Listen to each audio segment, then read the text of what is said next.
Greetings, everyone. Pete Pardo here from Sea of Tranquility. Welcome to another edition of Favorite Albums Through the Decades. Today in the co-captain's chair, once again, Mr. Scott Berry. What's happening, Scott? How are you?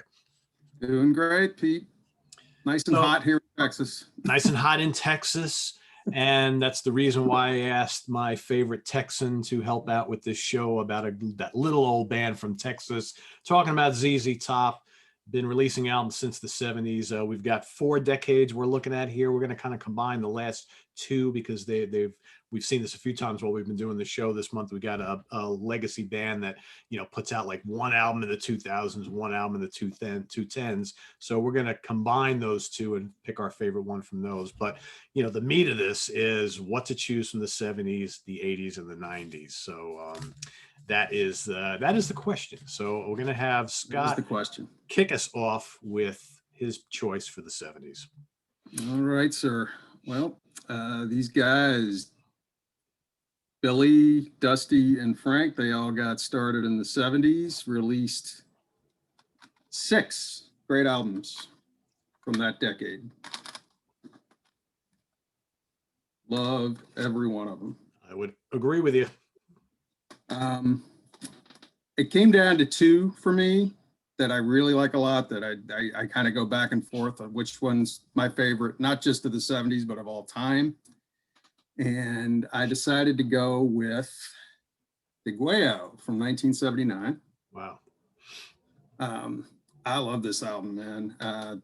They had just come off about a 3-year hiatus when they did this. They'd been listening to different things. They incorporating some new sounds into their albums, and they'd been listening to a little punk and new wave. That was kind of the new thing at the time. There's some of that energy on here. I think there's a little bit of Stax, Memphis soul kind of a feel to it on some of the tracks. They use saxophones in a couple of the songs, and I got this first when I was 14, had it on vinyl. I thought I still had it. I was going to pull out to display it, but I could not for the life of me find it. But because there's some stuff on the cover that isn't on the CD cover, unfortunately. But there's one of them all playing saxophones on it. I don't know if you've, well, you've probably got it, don't you? I have the CD. But anyway, just love this album. I play it a lot. The songs on here are just, I never skip a song on it. I Thank You, great cover of the old Sam and Dave tune. She Loves My Automobile, that's one with the sax on it. I'm Bad, I'm Nationwide, who doesn't love that? Yeah. For Your Stockings, Manic Mechanic, that's a fun one. Dust My Broom, another old blues classic. Low Down in the Street, Hi-Fi Mama with a Dusty Hill vocal and some more saxophones. Everybody loves Cheap Sunglasses. I mean, who doesn't? And Esther Be the One to wrap it up. Just great album all the way. One of my top 2. The other one that I did not pick, I think you're probably going to pick. So take it away.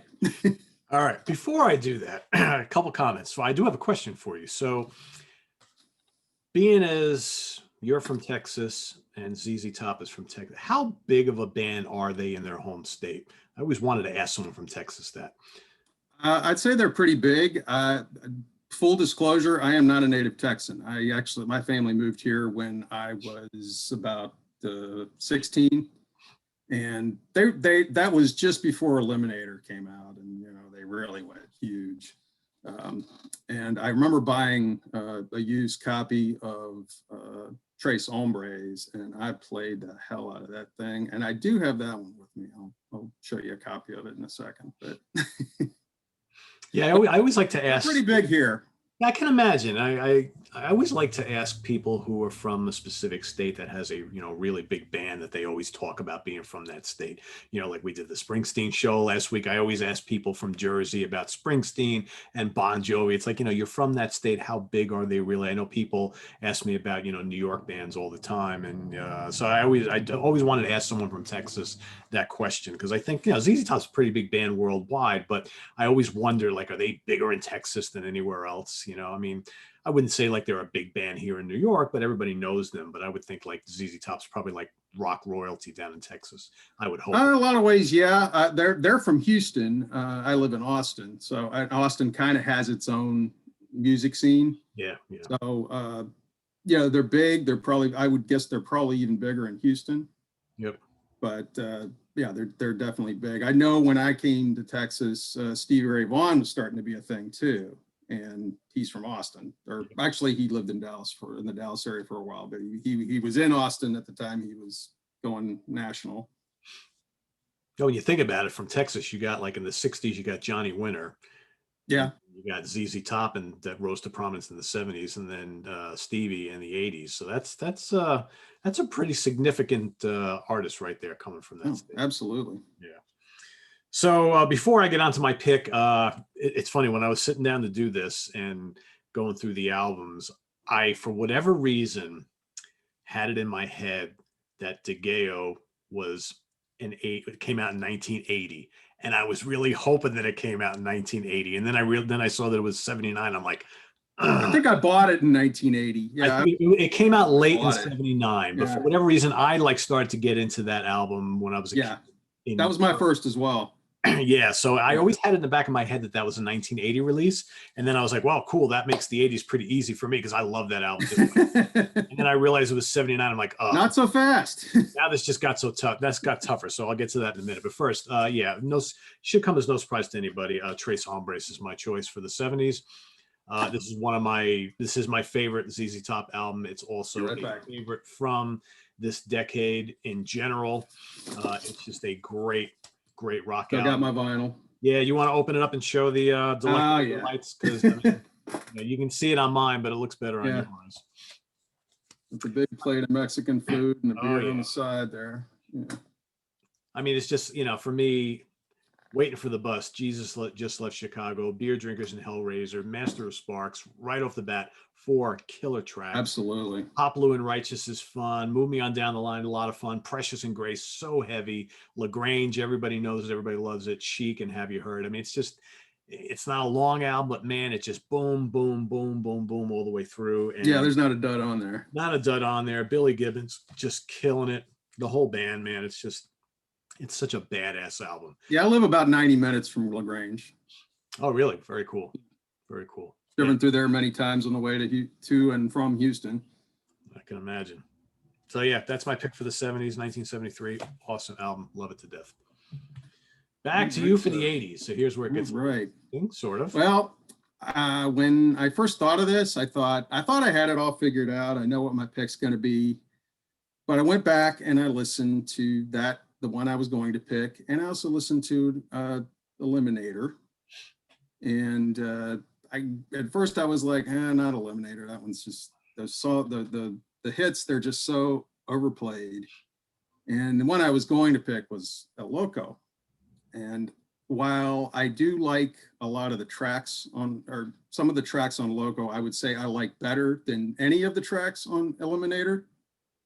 I think Eliminator is really, all the way through, gun to my head, a better album. I think it's got some great deep cuts on it that, I hadn't played this thing all the way through in a long time. And you've got, everybody knows Give Me All Your Love and Got Me Under Pressure, Sharp Dressed Man, and Legs. Those have been played so into the ground in the last 40 years. And, MTV played them to death. And, they're not bad songs. They're good songs, but, we're all a little tired of hearing them, as is a theme that seems to come up a lot on your show. It's true. It's true. Yeah. If you're someone who enjoys music a lot and has listened to it in many different mediums for your whole life, I mean, the hits you've heard a million times, right? It's exactly the way it is, right? But I Need You Tonight, that's a good one. I got the 6th. That one rocks. That is a killer tune right there with Dusty on vocals. Thug is a fun one. TV Dinners, that was kind of a weird minor hit. It's a weird song, but I don't mind a weird song every now and then. Dirty Dog, that's a great rocker. If I Could Only Flag Her Down and Bad Girl. I mean, the last 3 just rock your socks off. Yep. So I picked Degueo. Excuse me, Degueo. I'm still on the last one. I picked Eliminator over El Loco. Well, I said the ones on El Loco that I like, I would say I probably like better. You know, Tube Steak Boogie, Pearl Necklace, Party on the Patio. That's a great song. Just a lot of fun party tune. I Want to Drive You Home, 10-Foot Pole, Don't Tease Me. Those are all pretty good, but I would say the balance of the songs that are left there, I'm not a big fan of. So to me, you know, there's more filler on this one than there is on Eliminator. So I went for Eliminator. Yep. I can basically take everything you just said and replicate it because I did the exact same thing. I really wanted to pick El Loco for the exact same reasons you said, but then in going through it again, I was like, I do really like, you know, maybe half the tracks. The other songs on El Loco, they're okay. Yeah, exactly. Eliminator, you know what? If today was the first time I ever listened to Eliminator, it's a pretty damn good album. Exactly. Again, saying what you said before, I totally am in agreement with. I played it to death when it came out. Yeah, we all did, right? We all did. And you know, there's 3 or 4 songs on here I never need to hear. Yeah, ever. exactly. But they're still really good songs, and the deep cuts are really good. And it's a pretty upbeat rockin' album. And you know, it sold a gazillion copies for. Oh yeah. So yeah. I mean, it's one of those game changer kind of albums. Yeah, absolutely. You know, and again, it took them a little international superstars, but you know, still, it's pretty heavy. It's pretty rocking. It's still pretty bluesy.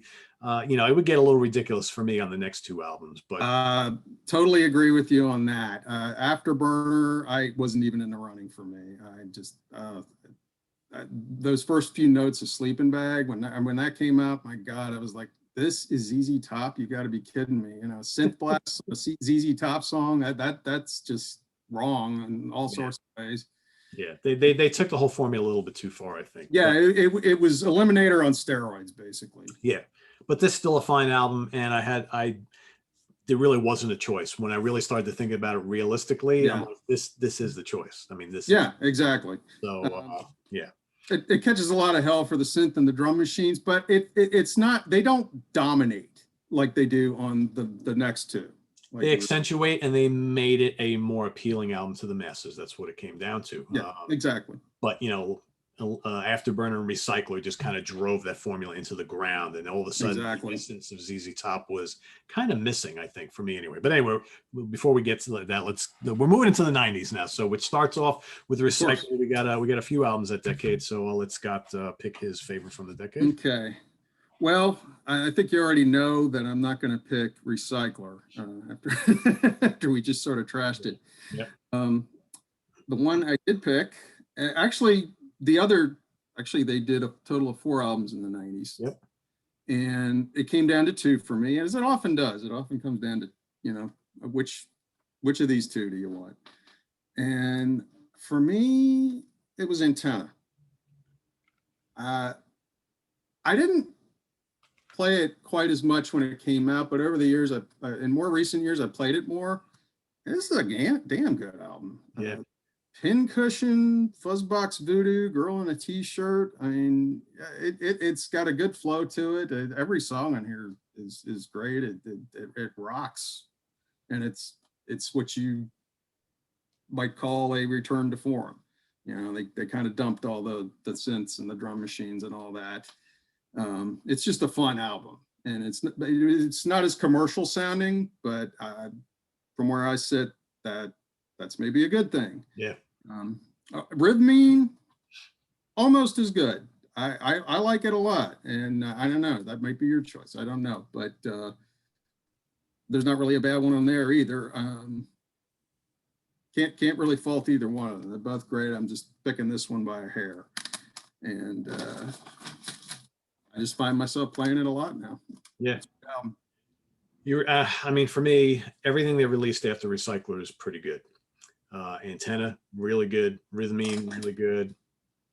30 or Triple X, whatever the hell you want to call it, also very strong. Mescalero, La Futura, they're all really good. They are back to that kind of raunchy guitar sound, the heavy blue, crunchy blues rock. That's what ZZ Top is all about, right?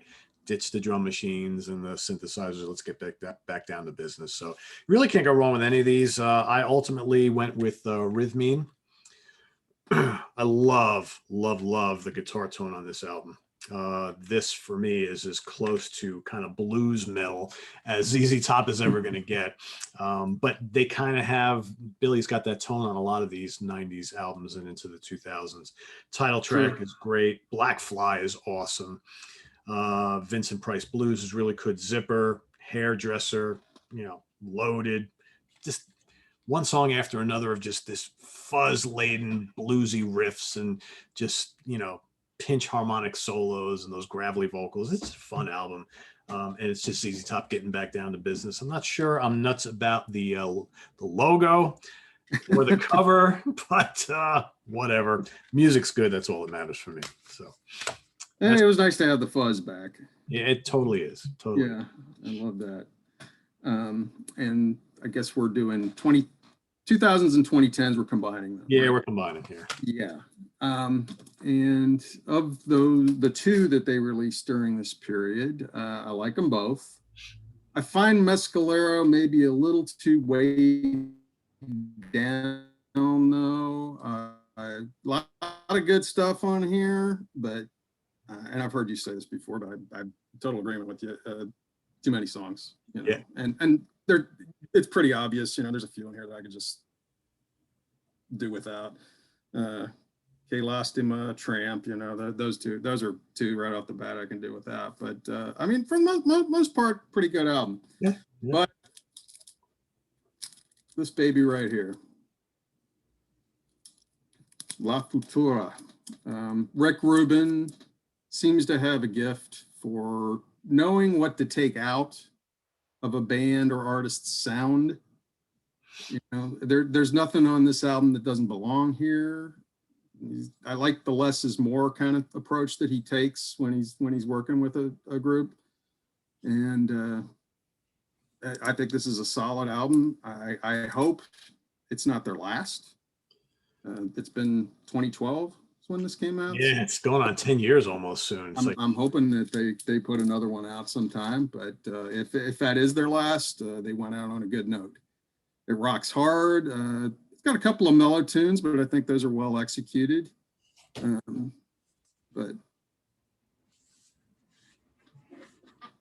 let's see. Yeah, Gots to Get Paid, Chartreuse. I mean, that is a 1-2 punch right there. Those first two songs. Oh, but, yeah.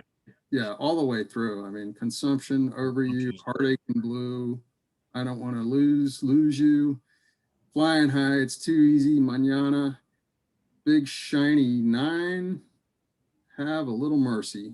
It's a great play. Love it. Yep.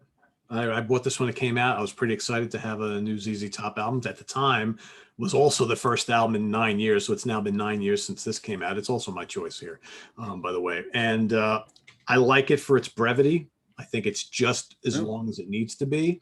So they're good. Yeah. Exactly. And it's a good sounding album. Rick Rubin did a pretty good job on this, I think. It's got that snarly, nasty guitar tone that I like from Billy. Songs are catchy. They're not too long. And when this came out, I mean, this sold pretty well. A lot of people were talking about it. And I was like, oh, cool. Maybe we'll get another one in a couple of years. And we're still waiting, right? So here we are in 2021. And I'm like, I hope they got something else up their sleeve. I mean, that would be nice. I hope so. I haven't heard anything. But again, when this came out, there was no talk of a new ZZ Top album at all. This just kind of like appeared. It's like, well, here we go. Look what we got here. So nice little surprise. Yeah. I mean, but it had been so long since Mescalero, and now here we are at basically the same time length again. So, there's the guys right there, moving on down the line, right? But absolutely, yeah, I like it. Let's see what happens. Yeah, we'll see what happens, right? But in the meantime, a lot of really good albums. Honestly, I would say the only albums in this catalog that I really don't care about much are Afterburner and Recycler, and both of them have a few decent tracks. Sure. But My Head's in Mississippi's a really good one. Which one's that on? That's a great one. I think that's on. Is that on Recycler? Hold on. I want to say it's on Recycler. I think you're right. Yeah, it's on Recycler. You know, Concrete and Steel is kind of heavy. My Head's that one's all right. Great. Burger Man's kind of ridiculous. I like Double Back, but you know, it's like a lot of the songs kind of sound the same. And you know, Afterburner's got, what does that have? It's you know, Rough Boy has some good guitar playing on it. Sleeping Bag's pretty silly. Velcro Fly. I mean, I don't know. There's a couple of good songs here and there, but overall, I'm just not much of a fan of those two. But everything else, man. And I love the first album. Love it. Yeah, absolutely. Yeah, love the second album. They could do no wrong in the 70s, man. Every one of those albums is a winner. Yeah, I agree. And you know what? In a perfect world, I've said this for years, I almost wish that Fandango was like a double album. Oh. Do a full-blown studio side or studio album, and then completely agree with that. Right? Because when I see that they had released live albums in later years. Yeah, they released some live stuff in the later years, but they never released a proper live album in the 70s or 80s. Not that official live album during the day. Yeah, exactly. I've got a little bootleg here. It's on my phone. I don't know if y'all can see that, but it's Tres Hombres in Clarkston. It's from the DeGuayo tour, 1980. Check it out. I mean, I'm sure you can find it on YouTube, but you know, I guess that's what we got to do. You know, find them on YouTube or find a boot. You know. Yeah, I have a couple of ZZ Top boots, one from the 70s and one from the early 80s. I wonder if that's. I forget where they're from. They're both really good. One, the quality is pretty decent. The other is not so good, but the performance is like totally great. And then there's the Eagle Rock thing that came out, I don't know, a decade or so ago with the Texas show from 81, I think it was, or something like that. I don't even remember. It was before. I may have to check that one out. I don't have that one. yeah, I'll have to show it to you. But we should have gotten that proper ZZ Top live album in like 76 or 77. Oh, no kidding. I mean, and that was like the age of the live album. I mean, if they had released a proper live album back then, I like the stuff on Fandango, but you know, I just wanted more of it. Oh yeah. And, if they had done that, it would have been up there with Kiss Alive and Frampton Comes Alive and Unleashed in the East, all those great live albums that came out. Yeah. Budokan, would have been up there with those. Absolutely agree. And I'm really surprised that they didn't do it after the DeGuayo tour, because that was like their really, really big album. And that would have made perfect sense. Missed opportunity. And again, maybe, that's 79 going into 80. Maybe by then the era of the live album is already done.